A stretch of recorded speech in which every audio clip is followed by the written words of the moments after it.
భావ కవితల బరువులో ఆ కృష్ణ శాస్త్రిల కవినైతే హాయి రెమ్మల కోయిలమ్మకు విరుల ఋతువు వికసించదా తుమ్మెదడగని మధువులే చెలిసాకి వలపుది చిలికిస్తే మాయ జగతికి ఏ కయామో మధుర కవిత వినిపించడా ఓ కావ్యమా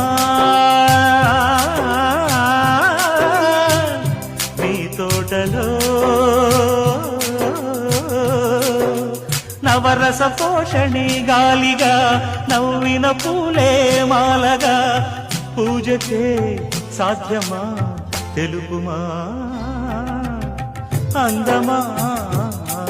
నీ పేరేమిటి అందమా అందమా నీ పేరేమిటి